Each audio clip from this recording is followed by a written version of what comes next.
Muy buenos días. Buenos días. Buenos días, buenos días. Señor y Padre de los cielos. Continuamos con nuestro estudio explorando la Biblia.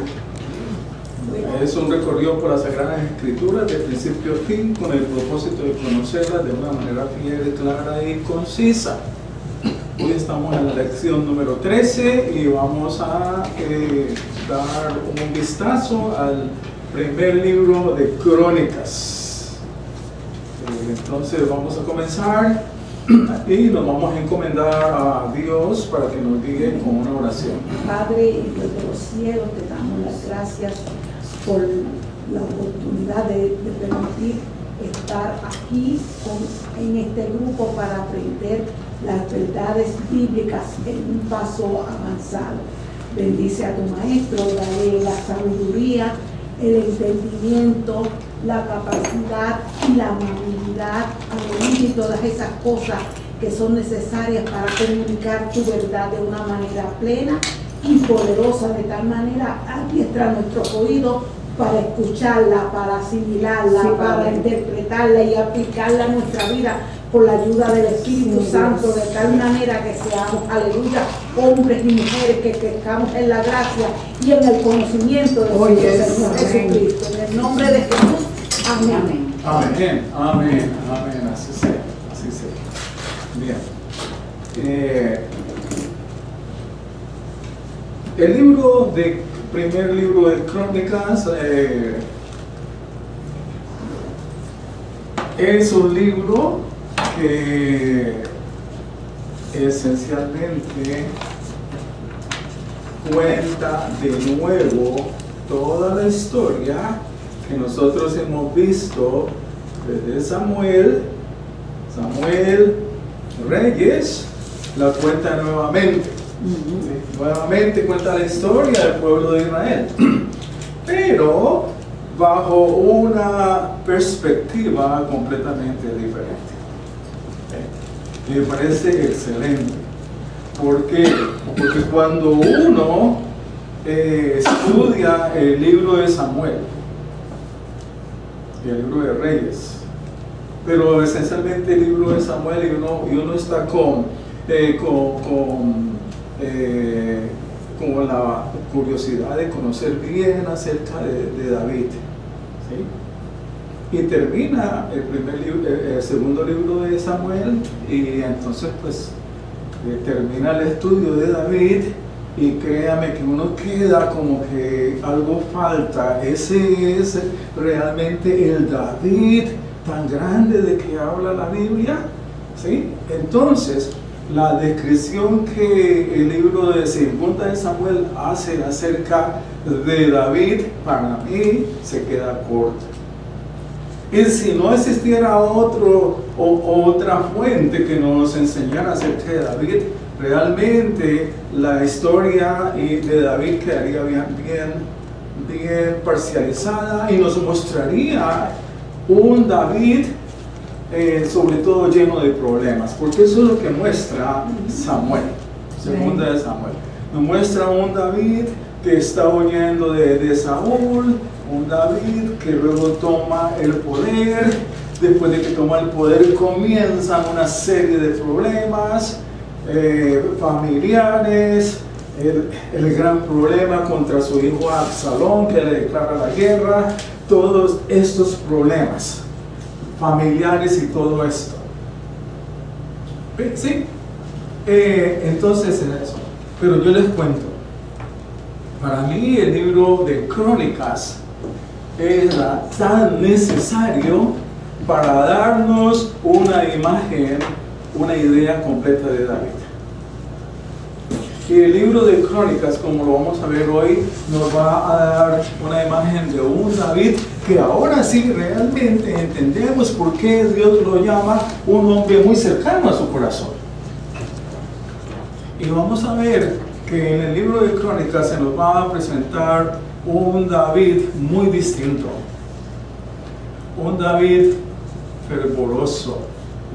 Un David que ama tanto, pero tanto a Dios. Un David que está tan dispuesto a obedecer a Dios,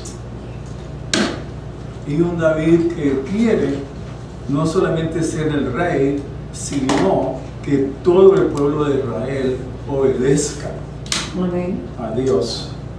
¿Sí? Es esencialmente eso. Vamos a ver hoy entonces esencialmente estas partes de David en el libro de Crónicas. Bien, pero antes de eso, recuerden que nosotros terminamos el libro de Reyes, y en el libro de Reyes pues veíamos nosotros lo que fue la historia de Israel, de estos reyes, y vimos nosotros cómo al final de todo, en el libro de Reyes se nos muestra que al final de todo el pueblo de Israel queda en cautiverio, ¿verdad? ¿Sí? Es decir, antes, hermanos y hermanas, antes de meterme en el libro de Primera de Crónicas, yo quiero que veamos algo que nos quedó faltando el domingo pasado. ¿Sí? Porque el domingo pasado nosotros vimos la segunda parte de Reyes y vimos hasta el capítulo 18. Pero es importante que señalemos algo que no se puede pasar, que yo no puedo ignorar. Es el capítulo, en el capítulo 20, de Reyes, ¿verdad? capítulo 20 del libro segundo de Reyes. Capítulo 20, segunda de Reyes, sí. Dime en qué página está, Fernando. Eso está en la página 391. 392. El 20 está en 391. Ah, pero entonces es el 19. Entonces, Entonces el 18, Sí, el entonces. 18. Perdón. el 18. Ahora Bien, sí. en el 18 señala una cosa. En el 18 se presenta la invasión de Sennacherib. ¿Sí? En el año 14 del rey Ezequías subió Sennacherib, rey de Asiria, estoy en el versículo 13, contra todas las ciudades fortificadas de Judá y las tomó. Entonces Ezequías, rey de Judá, envió a decir al rey de Asiria en Laquis: he hecho lo malo, retírate de mí, lo que me impongas aceptaré. Es la primera vez que el imperio de Asiria, que nosotros lo veíamos la semana pasada, ese imperio tan gigantesco, llega a los territorios del norte de Israel y ataca por primera vez el reino de Israel en tiempos del rey Ezequías. Eso es lo primero. Luego, para el capítulo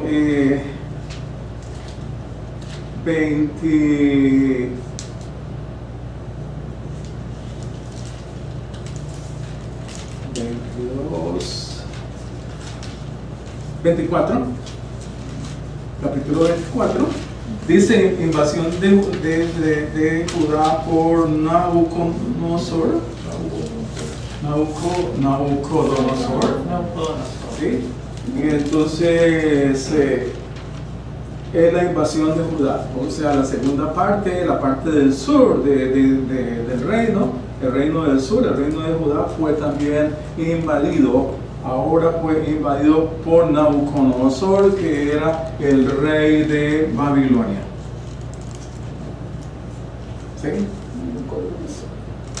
Y en este capítulo 24, versículo 10 dice: en aquel tiempo los siervos de Nabucodonosor, rey de Babilonia, subieron a Jerusalén y la ciudad fue sitiada. Nabucodonosor, rey de Babilonia, llegó a la ciudad mientras sus siervos la tenían sitiada. Joaquín, rey de Judá, se rindió al rey de Babilonia, él y su madre, sus siervos, sus jefes y sus oficiales. El rey de Babilonia lo apresó en el año 8º de su reinado. Nabucodonosor sacó de allí todos los tesoros de la casa del Señor, los tesoros de la casa del rey, y destrozó todos los utensilios de oro que Salomón, rey de Israel, había hecho en el templo del Señor, tal como el Señor había dicho. Y se llevó en cautiverio a todo Jerusalén, a todos los jefes, a todos los hombres valientes, 10,000 cautivos y a todos los artesanos y herreros. Nadie quedó excepto la gente más pobre del país. ¿Sí? Luego en el capítulo 25 nos va a hablar del sitio de Jerusalén, como el rey de Nabucodonosor destruye a Jerusalén. No propiamente él, dice en el versículo 8: en el mes quinto, a los 7 días del mes, en el año 19 de Nabucodonosor, rey de Babilonia, vino a Jerusalén Nabuzaradán, capitán de la guardia, siervo del rey de Babilonia, y quemó la casa del Señor, la casa del rey y todas las casas de Jerusalén, prendió fuego a toda la casa grande, todo el ejército de los caldeos que estaba con el capitán de la guardia derribó las murallas alrededor de Jerusalén. Los caldeos, en versículo 13, los caldeos se hicieron pedazos, las columnas de bronce que estaban en la casa del Señor, y las bases y las basas y el mar.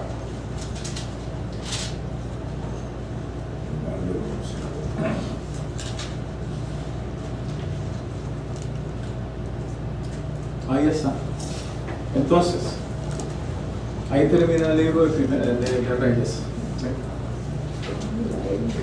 Desolación total. Desintegración total.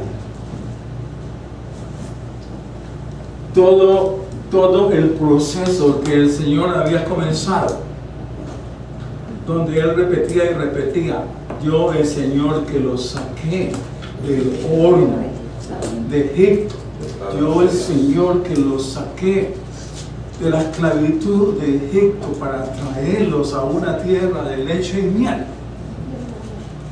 y llevarlos bajo mi poder a la tierra prometida. Al final, ¿qué quedó? Al final, ¿qué quedó de todo esto? Desolación, tragedia.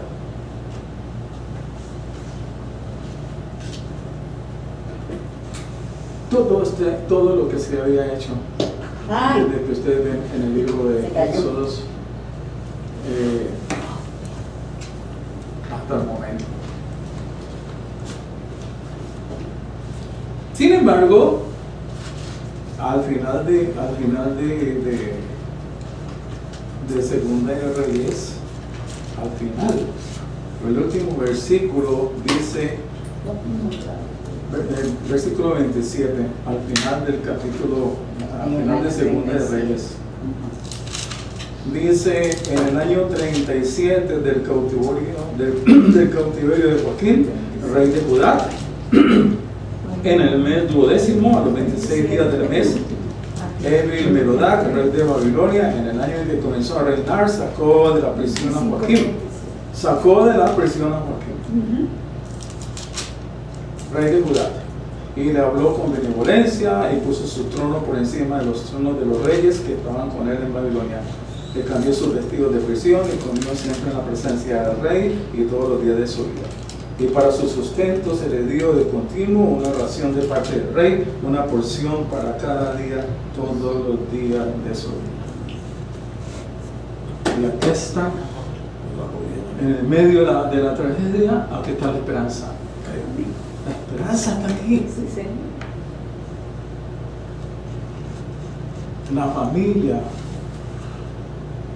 la raíz de David no ha desaparecido, sigue, y sigue a través de Joaquín, que como hijo de Dios va a estar en gracia ante el rey de Babilonia, quien le va a dar todos estos privilegios por encima de todos los demás. Es eso. Bien, entonces ahí se termina. Entramos en un periodo de desolación. Israel, el pueblo de Israel está completamente disperso. Unos son llevados a Siria, otros son llevados a Babilonia. Los unos, los que están en Asiria, van a vivir en relación con los que están en Babilonia completamente distanciados. Y en relación con Israel y el territorio de Israel, muy, pero muy, muy alejados. Esa es la situación. Pero Dios, en su fidelidad y en el cumplimiento con su pacto, Él tiene como siempre decimos, tiene un remanente. Y va a seguir, a continuar trabajando con ese remanente. Ok. Primera de Crónicas, entonces vamos a ver una introducción ya general. Entonces, ¿qué es Segunda de Crónicas? Primera de Crónicas y Segunda de Crónicas son un libro que nos cuenta la misma historia, de Samuel, y la misma historia de Reyes nos la cuenta, pero bajo otra perspectiva. Bajo otra perspectiva. Es igual cuando ustedes ven los evangelios, ¿verdad? Los evangelios hablan de Cristo, pero bajo diferentes perspectivas. Es eso. El libro de Crónicas dice acá, en los manuscritos hebreos, primera y segunda de Crónicas eran un solo libro. ¿Sí? El título en español Crónicas se originó en la traducción Vulgata en latín de Jerónimo, alrededor del año 400 después de Cristo, la cual usó el título más completo, Las Crónicas de la Historia Sagrada en Tela. Este es un libro que no se sabe en realidad quién lo escribió. Son unas crónicas. Yo creo que lo ha escrito alguien de la misma casa de David. Este es un planteamiento que yo pienso, yo no lo he leído en ninguna parte, pero si usted se pone a leer, dentro de todos los funcionarios de David había un cronista.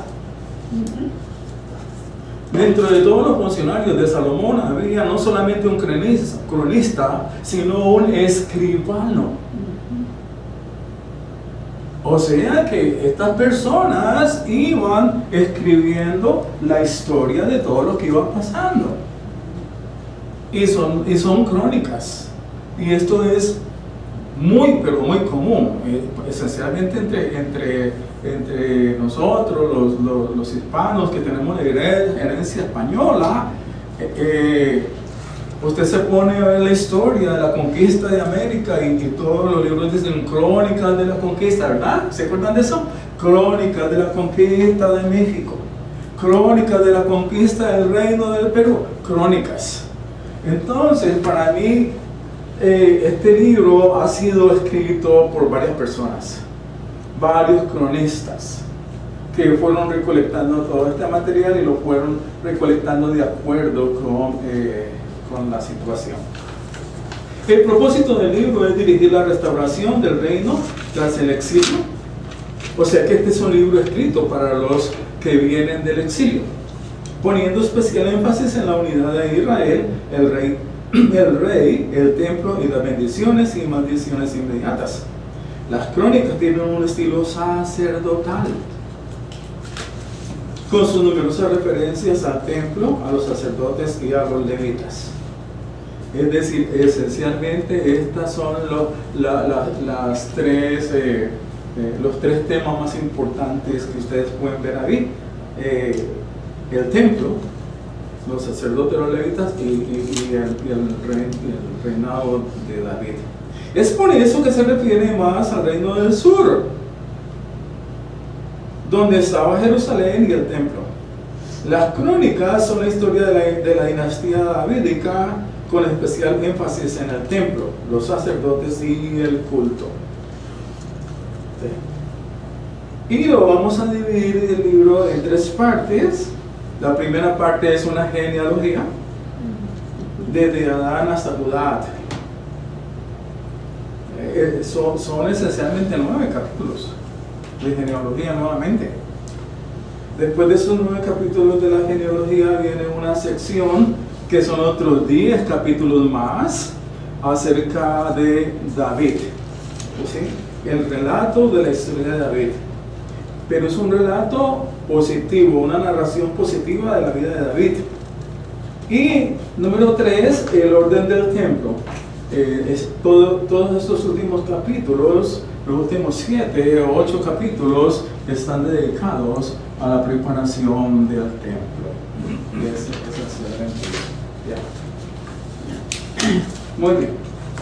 Entonces, en resumen, el libro de Crónicas ayuda a los del exilio a recordar, a mantener su historia, a no cometer los mismos errores que se habían cometido antes. El libro de Crónicas es una historia marcada por la perspectiva del reino davídico y la importancia de David. Algunas ideas principales en el libro son: se le da más importancia al reino del sur que a la del norte. Se muestran los aspectos destacados de la vida de David, la importancia del culto en el templo y la fidelidad y perseverancia de Dios para con Judá. Es esencialmente entonces eso. En lo que yo he escrito acá, entonces tenemos, para que ustedes lo lean en su casa, antes de contestar las preguntas, lo que es el mensaje teológico del libro, y son esencialmente tres aspectos que encontramos en el libro. El primer aspecto es acerca del pueblo de Dios. El libro siempre mantiene haciendo énfasis en la necesidad de la unidad del pueblo de Dios, la unidad del pueblo de Dios, todo Israel, como Dios dice. Luego, la relación entre el rey y el templo, según dice aquí, según la perspectiva del cronista, Dios había organizado a su pueblo en torno a dos instituciones: el trono davídico y el templo de Jerusalén. Y otro aspecto, el número 3 en la siguiente página, es acerca de las bendiciones divinas y el juicio. Las bendiciones divinas y el juicio. Luego, lo último, vemos Cristo en primera y segunda de Crónicas. Lo he dividido en dos partes. La primera parte está ahí, entonces los dos primeros párrafos, y el próximo domingo le voy a escribir otros dos párrafos más acerca de cómo está Cristo dentro del libro de ellos. ¿Okay? Muy bien. ¿Sí? Amén. Bueno, vamos ahora a la fuente. Vamos ahora a dar un paseo por la Biblia en el libro de Crónicas. ¿Eh? Segundo de Crónicas. Esta primera de Crónicas. No sé por qué he dicho segunda de Crónicas, ya como es primera de Crónicas. Primer libro de las Crónicas. ¿Sí? Entre otras cosas, algo importante para señalar en esta vez es que el libro de Crónicas es el último libro de la Biblia hebrea. Entonces, como es el último libro, lo ponen como ya el resumen de todo lo que hay que conocer del pueblo de Israel desde Adán, porque mire que comienza descendiente desde Adán comienza. Pues me puedes contestar eso. Entonces, los profetas, ¿dónde los ponen? Si es el último libro. Los profetas están más o menos en el mismo orden que nosotros lo tenemos de la Biblia. Están casi en el mismo orden, ¿sí? Lo que pasa es que no se divide como profetas mayores y menores. O sea, como un bloque concreto. Como un bloque, sí. Entonces, bien, comienza, miren, descendiente de Adán. Vamos nosotros a ver toda esta genealogía rápidamente, ¿sí? Desde el capítulo 1 hasta el 9. Comienza desde Adán y Noé, ¿sí? Luego los descendientes de Abraham. En el capítulo 2 están los descendientes de Jacob, y a la mitad del capítulo 2 está la genealogía de David. Lo que se trata aquí es esencialmente mostrar la genealogía de David de una manera más completa y complementaria con lo que se había visto antes. Los descendientes de David. ¿Sí? Después de esto están los hijos de David, los descendientes de Salomón. Y luego miran ustedes, nuevamente arranca el cronista hablando acerca de los descendientes de Judá. No arranca, por ejemplo, con Rubén, que aparentemente debería ser el primero, ¿verdad? No, arrancas con Judá, y después los descendientes de Simeón. Y miren ustedes cómo después de eso, en el capítulo 5, vemos nosotros los descendientes de Rubén. Y bueno, algo muy importante para señalar aquí es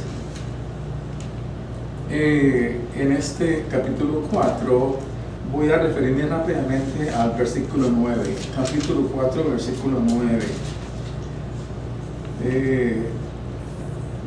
Dice así: Jabes fue más ilustre que sus hermanos y su madre lo llamó Jabes, diciendo, porque lo di a luz con dolor. Yo no sé si ustedes alguna vez habían oído acerca de Jabes. Amén. ¿Sí? ¿Sí? Amén. ¿Se acuerdan que hace qué? No sé, como unos 10 años, 15 años. Estuvo en la fama. Estuvo, pero famosísimo, el libro de Jabes. Se llamaba, entre otras cosas, la oración de Jabes. En Colombia, donde nosotros vivíamos, era lo último, ¿sí? El libro de Jabes. Que después, con el tiempo, recibió muchas críticas. Y después, al final, ya se abandonó un poco porque se había como tergiversado todas las cosas. Pero miren en qué consistió esto. Hay una oración de Jabes. Amén. ¿Sí? En el versículo 10 de 4:10 dice: Jabes invocó al Dios de Israel diciendo: oh, si en verdad me bendijeras y ensancharas mi territorio y tu mano estuviera conmigo y me guardaras del mal para que no me causara dolor. Amén. Y Dios le concedió lo que pidió. ¿Sí? Entonces, es lo único que se dice de Jabes acá y de su oración. Jabes, cuyo nombre significaba el que causa dolor. Ese es el nombre. Quien causa dolor. ¿Sí? Quien causa tristeza, dolor. Entonces, pues, miren, el que le pide, entre otras cosas, en este tiempo se consideraba que el nombre reflejaba a la persona, ¿verdad? Y que el nombre más o menos te decía lo que iba a hacer esa persona o lo que los padres querían que fuera esa persona, ¿verdad? Era eso. Entonces, pues, lo que a mí me llama muchísimo la atención de esto es que él le pide a Dios que él no sea causante de dolor. Que si su nombre significa el que causa dolor, él no lo sea. ¿Sí? Y Dios se lo concedió. Es como mi nombre, Dolores. Y yo digo a mí no me llamen Dolores porque me va a dar más dolor. De tal manera, es una buena idea. Dolores, por ejemplo, tenemos. No me gusta ese, pero en igual a ese tiempo cuando yo nací para 1940, cuando nací no había nombre, tuvieron que ponerme ese nombre. ¿Y te casaste? Entonces, me casé y era otero. Dice también de me guardaras del mal para que no me causara dolor. De tal manera que es eso, pidiendo a Dios que le cambie esa situación y Dios lo libera de eso, ¿no? ¿Cuál es el nombre de todos nosotros hoy día? Yo soy Elías. No, en nombre de todos. Jesucristo.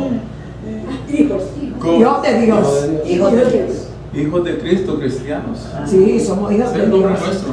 Yo siempre digo eso porque Él no está en la cruz ahora, Él Hermanos está de en el Cristo. trono.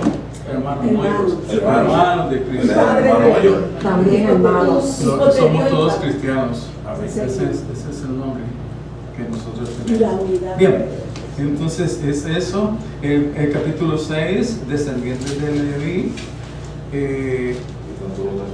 Y después del capítulo 6, que comienza narrando todo lo que son los descendientes de Leví, prácticamente los 3 capítulos siguientes van a ser acerca de los descendientes de Leví. Amén.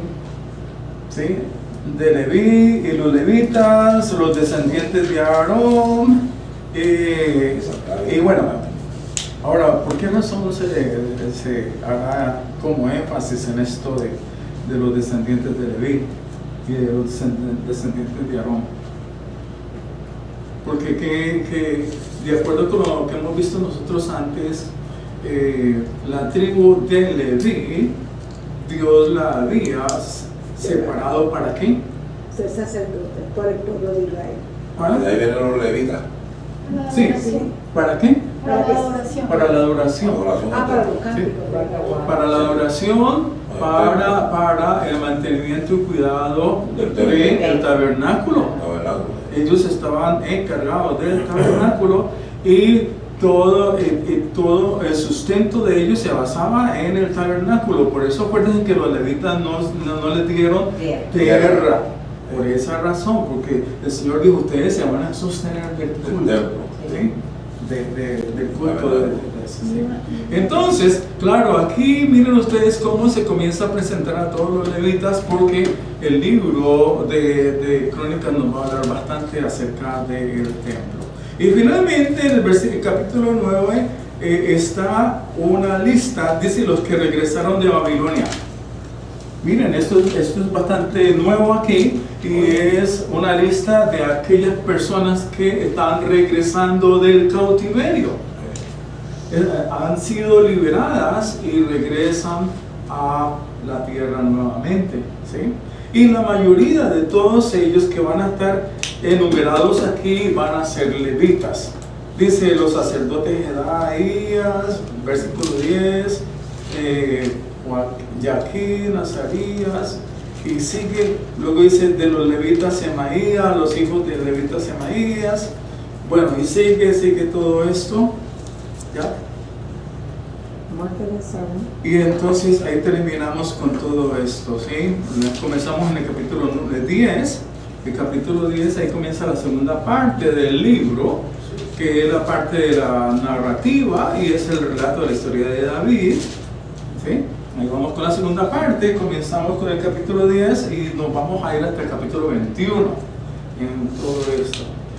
Comienza con lo que es un vistazo rápido acerca de el Saúl y el fallido reinado de Saúl y de sus hijos. Y luego en el capítulo 11 comienza el reinado de David. Comienza el reinado de David. Me llama mucho la atención que, por ejemplo, dice capítulo 11, todo lo que comienza en el capítulo 11, todo esto es casi igual a segunda de Samuel capítulo 5. Si ustedes lo leen, es casi exactamente las mismas palabras del capítulo 5 de Samuel, ¿sí? Se presenta entonces a David como la gran figura, ¿sí?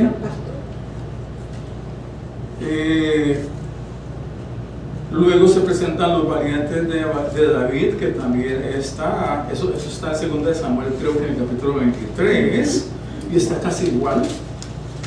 El ejército de David en el capítulo 12 igualmente, y todo lo que nos presenta en estos capítulos 11, 12, es esencialmente como David cada vez es más poderoso.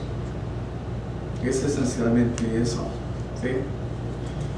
Para el capítulo 13 vemos lo que es el traslado del arca, que es casi la misma narración que ustedes encuentran en el libro de Samuel, segunda de Samuel capítulo 6, pero añade algunas cosas de más.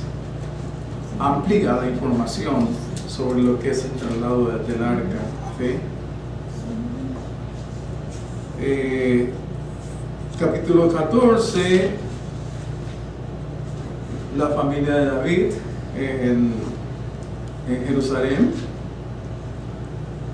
Capítulo 15, el arca llevada a Jerusalén, que también lo vemos nosotros en el libro de Samuel.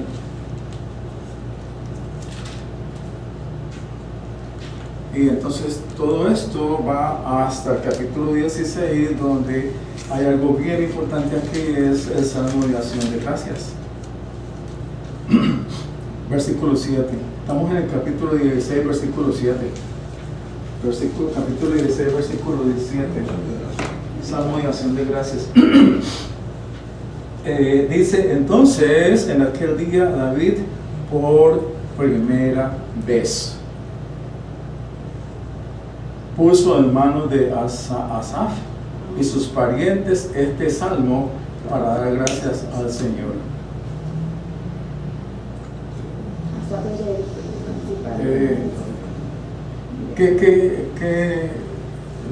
Realmente no entiendo por qué dice cuál es el contenido de primera vez, por primera vez. No sé si es que David había escrito estos salmos y nunca los había pasado al sacerdote, porque Asaf es el sacerdote. Entonces aquí David le pasa a Asaf y a sus parientes este salmo para dar gracias al Señor. El versículo 8 dice, den gracias al Señor, invoquen su nombre, den a conocer sus obras entre los pueblos, cántenle alabanzas, hablen de todas sus maravillas. O sea que nos está diciendo, entre otras cosas, que cuando nosotros adoremos a Dios en el culto de adoración debe de hablar de qué? De Dios y la historia de Dios y de todas sus maravillas. ¿Sí? El culto que nosotros celebramos, entonces es un culto que celebra la historia de Dios, su historia, la historia, las maravillas, todo lo que Dios ha hecho. El culto no es solo acerca de mis emociones. El culto es para Dios. ¿Sí? Amén. Sí, el culto es para Dios, no para nosotros. No para nosotros. Por eso él dice aquí, hablen de todas sus maravillas, porque muchas veces nosotros estamos en el culto y como que no nos sentimos emocionados, entonces comenzamos a decir algo pasa en el culto, no me está gustando. ¿Sí? Pero acuérdense lo que dice la Escritura en el libro de Juan, que Dios busca adoradores que adoren en espíritu y en verdad. Amén, porque eso es lo Y que lo que disfruten. eso es lo que le gusta a él, Que lo disfrutemos. desde que levantó por la mañana, alabarle. Una vez yo tuve una semana, 2 semanas que yo dije, ay, ¿qué me pasa a mí? Que yo antes cantaba mucho, Señor, dame alabanza, y ahora me paso cantando alabanza. Amén. Me cojo la guitarra y empiezo a tocar. ¿Tú tocas? Ay, qué Bien. Para el capítulo 17 vemos la promesa de Dios a David, el pacto de Dios nuevamente.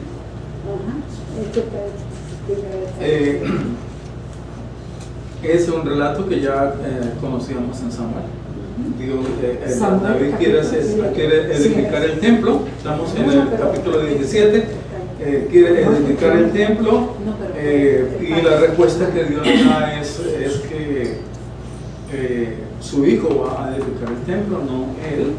Y viene hacia el versículo más o menos 10, dice como de los días que ordené que hubiera jueces sobre mi pueblo de Israel y sometería a todos tus enemigos. Aquí está hablando el Señor. Dice, además te hago saber que el Señor te edificará una casa. Y sucederá que cuando se cumplan tus días para que vayas a estar con tus padres, levantaré a uno de tus descendientes después de ti, que será de tus hijos.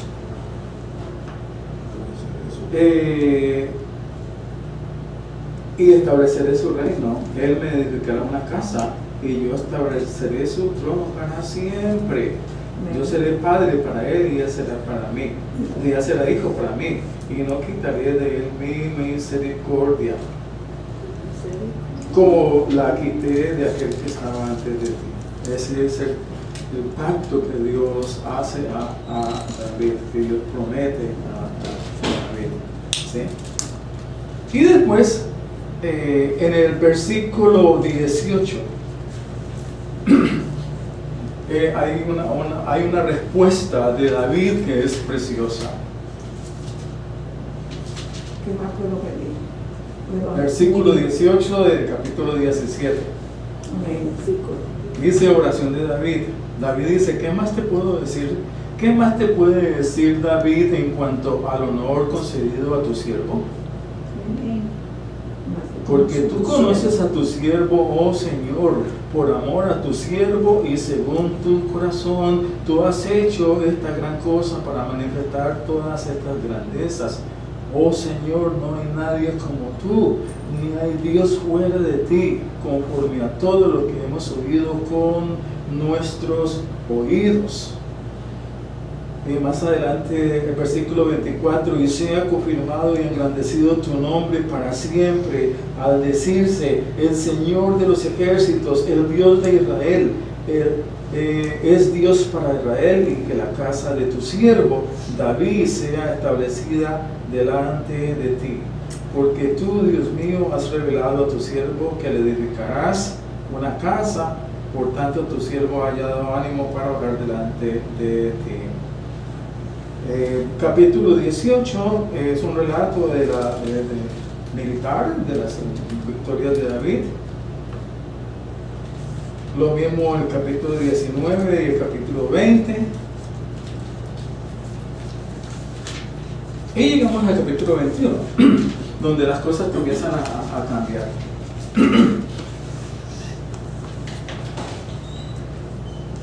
Capítulo 21.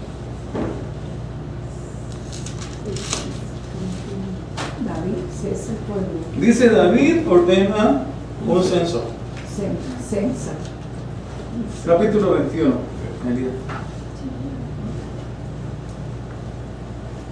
Y vamos a leer el versículo 1.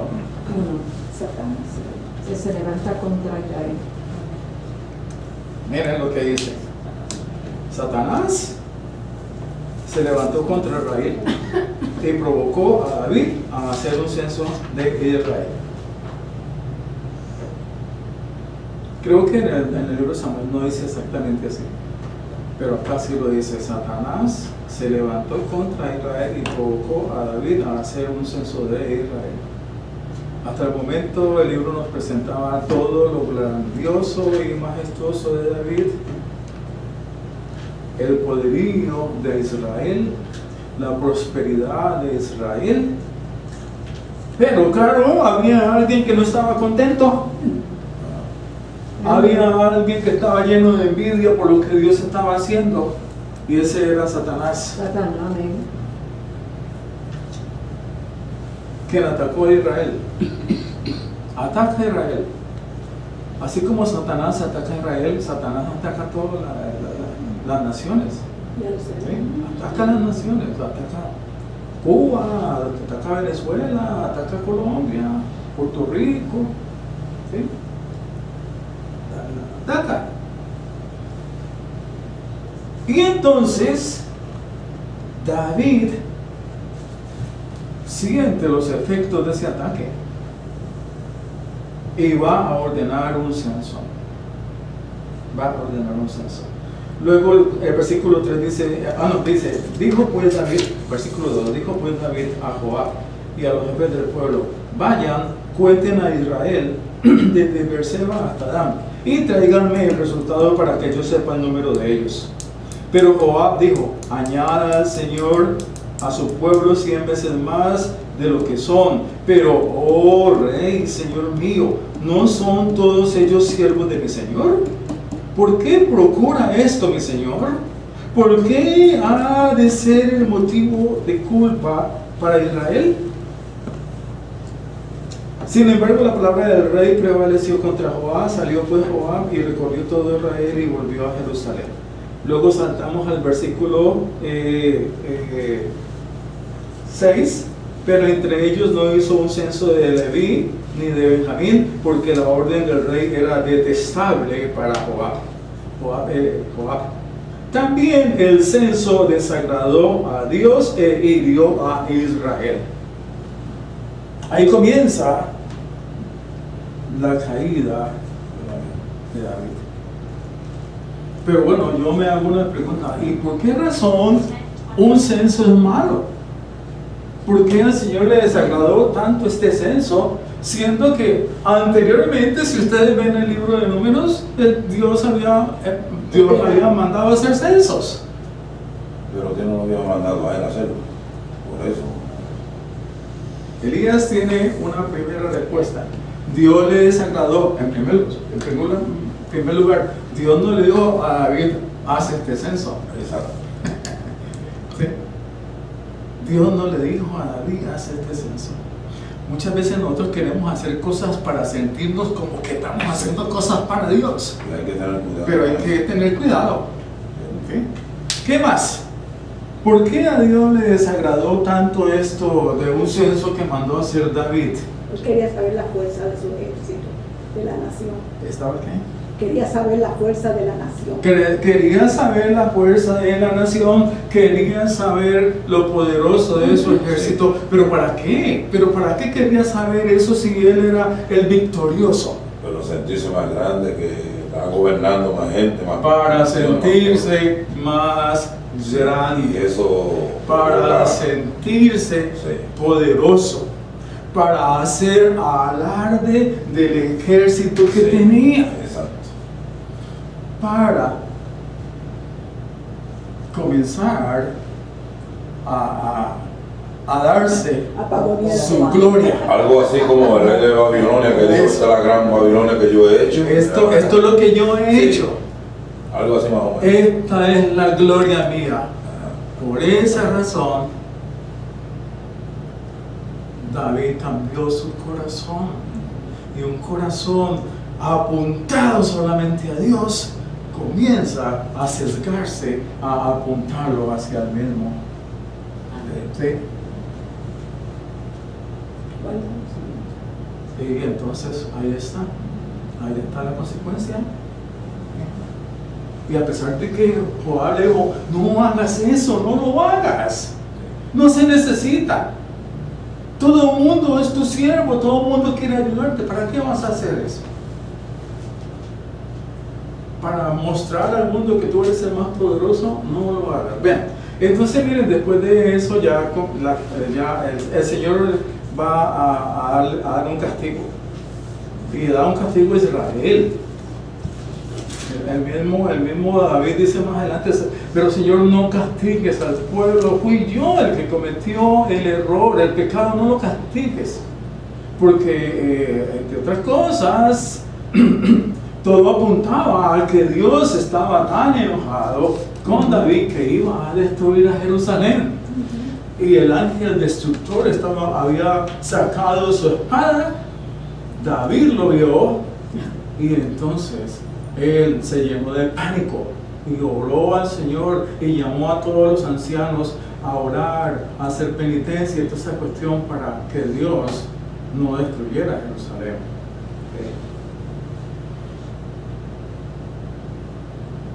Y el Señor no destruyó a Jerusalén.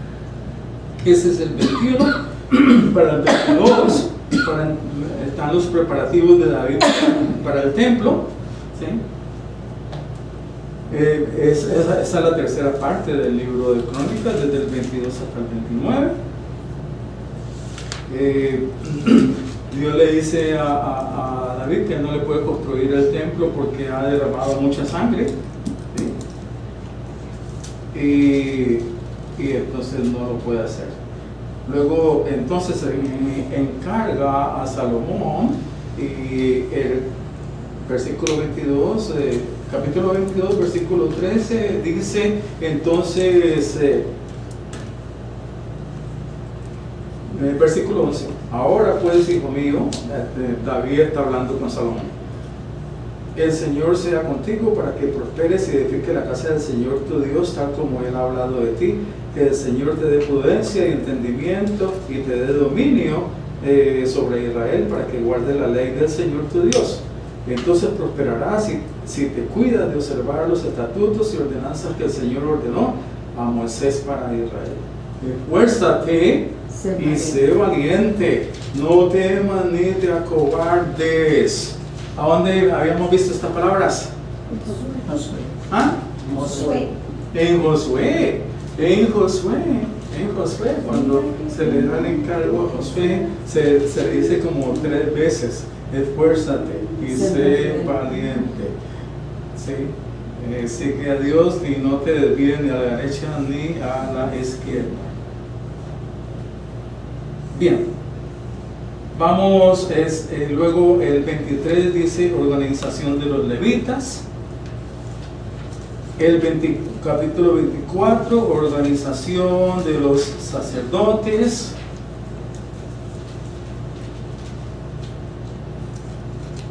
Y miren, es toda una dedicatoria, toda una muestra de los planes y de la manera en que debía de ser el culto en el templo. ¿Cómo debería de ser el culto en el templo?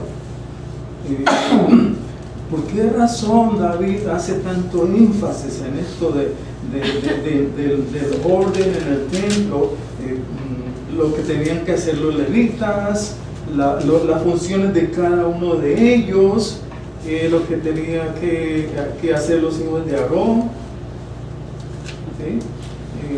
El versículo, por ejemplo, versículo 30 del capítulo 23 dice: debían estar presentes cada mañana para dar gracias y para alabar al Señor, y así sucesivamente. Capítulo 24, los sacerdotes, los funcionarios del santuario, y así sucesivamente vemos todo esto. Hay un gran énfasis, una gran preocupación de David por el culto y cómo debería ser el culto. ¿Por qué razón? ¿Qué piensan ustedes? ¿Por qué él se preocupó tanto por esto de organizar el orden en el culto? La alabanza tiene que ser así, así, así, así y así. Porque dio orden y disciplina. Porque Dios es un Dios de orden. Dios es un Dios de orden y el culto tiene que hacerse en orden. Amén. Muy bien. Dios es el único que Tiene que hacerse en orden. da la orden de cómo se debe de llevar el culto. Sí. Dios es el que da la orden, no es el hombre inventando y trayendo. No es el hombre inventando Maldito que el orden del culto. ¿Sí? ¿Verdad? Porque Dios ama el orden. Amén. Ajá. ¿Sí? Y de acuerdo a su santidad. Y entonces Dios toma cuidado de su templo. Dios toma cuidado de su ¿sí? Y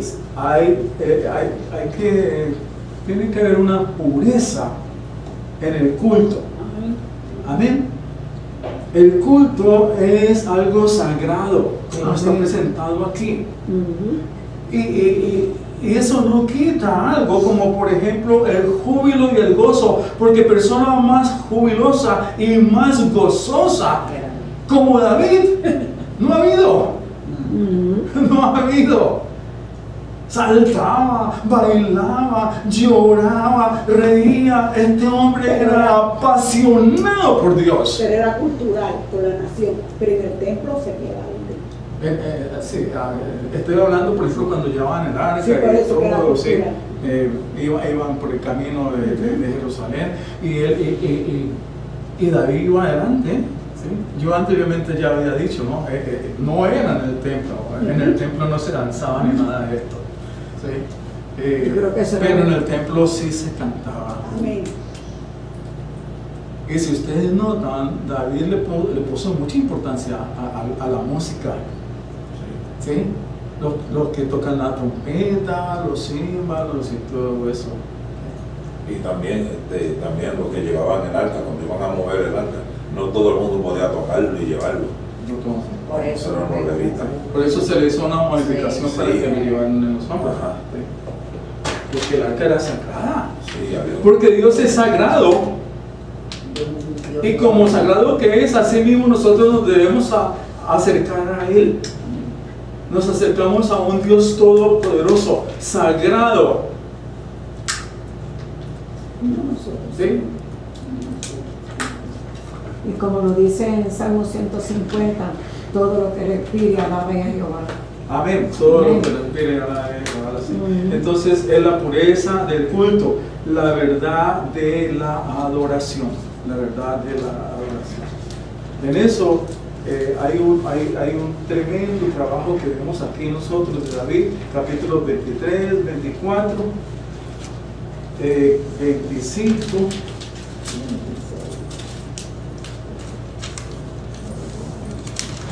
Me llama mucho la atención en el capítulo 25, algo que dice en el versículo 7. Dice el número de los que fueron instruidos en el canto del Señor, capítulo 25, versículo 17. El número de los que fueron instruidos en el canto del Señor con sus parientes, todos los que eran hábiles, fue de 288. Entonces, según entiendo yo aquí, el coro en el templo eran como de 288 personas. ¿Se imaginan cómo sonaba? Armonioso. Debía de tener la armonía, todo Una sinfónica. la armonía. ¿Cómo sería este coro? ¿Sí? Capítulo 26. Los porteros del ejército. Capítulo 28. Ya en el capítulo 28 dice instrucciones de David tocante al templo. Y en el capítulo 28 vemos el versículo 9 que dice: en cuanto a ti, Salomón, hijo mío, reconoce al Dios de tu padre y sírvele de todo corazón y con ánimo dispuesto. Sírvele de todo corazón. Pero no solamente de todo corazón, sino que hay que tener ánimo, hay que tener voluntad. ¿Sí? Voluntad, sí. Energía, fuerza. Y yo doy gracias a Dios por ustedes, porque ustedes están aquí. Y para estar aquí no solamente se necesita pasión para Dios, sino ánimo y voluntad. Amén. Voluntad para estar aquí desde muy Para temprano, decir a la a las carne 9:30, que- reconociendo que muchos de ustedes trabajan hasta los sábados por la noche. Gloria a Dios por esto. Gloria a Dios. ¿Sí? Entonces, ánimo, le dice David a su hijo, sírvele de todo corazón y con ánimo dispuesto, porque el Señor escudriña todos los corazones y entiende todos los intentos de los pensamientos. Si lo buscas, qué bonito esto. Si lo buscas, Él te dejará. Él te dejará que lo encuentres. Pero si lo abandonas, Él te rechazará para siempre. Ahora pues considera que el Señor te ha escogido para edificar una casa para el santuario, esfuérzate y hazlo. Ya versículo B, capítulo Por eso que lo 29. dice en Apocalipsis, que dicen en Apocalipsis, te vomitaré de mi boca, porque Dios no quiere ni el frío ni el caliente. Ujú. Prefiero el tibio. Versículo 3 dice David, además, en mi amor por la casa de mi Dios, el tesoro que tengo de oro y de plata lo doy a la casa de mi Dios, además de todo lo que ya he provisto para las montañas. En mi amor. Este es el David que nos está presentando el libro de Crónicas. el David que tenía un amor por Dios, una pasión por Dios, que precisamente por eso Dios lo considera cercano a su corazón. Porque así como a Dios amaba tanto, veía en David el amor por él y la obediencia. Tremendo. ¿Sí? Porque el amor se traduce en obediencia para el Señor. Luego, en el versículo 11 dice, está hablando David: tuya es, oh Señor, la grandeza y el poder y la gloria, y la victoria y la majestad. Esta es una oración linda que hace. Capítulo 29, creo que. Sí, capítulo 29, versículo 11. Tuya es, oh Señor, la grandeza y el poder y la gloria y la victoria y la majestad, en verdad todo lo que hay en los cielos y en la tierra. Tuyo es el dominio, oh Señor, y te exaltas como soberano sobre todo. De ti procede la riqueza y el honor. Tú reinas sobre todo, y en tu mano están el poder y la fortaleza. Y en tu mano está engrandecer y fortalecer a todos. Ahora pues, Dios nuestro, te damos gracias y alabamos tu glorioso nombre. Pero, ¿quién soy yo y quién es mi pueblo para que podamos ofrecer tan generosamente todo esto? Porque de ti proceden todas las cosas, y de lo recibido de tu mano te damos. Amén. Nosotros damos porque Él nos ha dado. Amén. Porque somos extranjeros y peregrinos delante de ti, como lo fueron todos nuestros padres. Como una sombra son nuestros días sobre la tierra y no hay esperanza. Oh Señor Dios nuestro, toda esta abundancia que hemos preparado para edificarte una casa para tu mano, para tu santo nombre, procede de tu mano y todo es tuyo. Sabiendo yo, Dios mío, que tú pruebas el corazón y te deleitas en la rectitud, yo he ofrecido. Luego David reúne a todo el mundo, a todo Israel, y dice en el versículo 22: comieron pues y bebieron aquel día delante del Señor con gran alegría. Amén.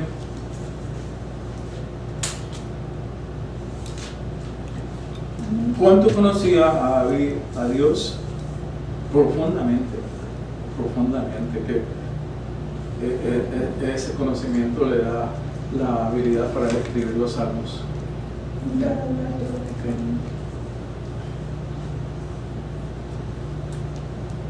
Versículo 25: el Señor engrandeció en gran manera a Salomón ante los ojos de todo Israel y le dio un reinado glorioso como nunca había tenido ningún rey de Israel antes de él.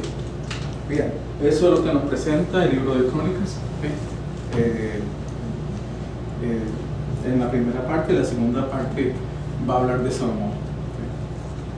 Bien, terminamos por hoy. Alex, por favor, si nos haces una oración para terminar. Gracias, Señor. Aleluya. Que hemos estado aquí leyendo, tenemos la aplicación de tu palabra, necesitando entendimiento. Y dice al maestro que nos está dando esa palabra que viene de ti, que nos ayude a entender y nos dé fuerza a través de Dios. En el nombre de Jesucristo. Amén. Amén.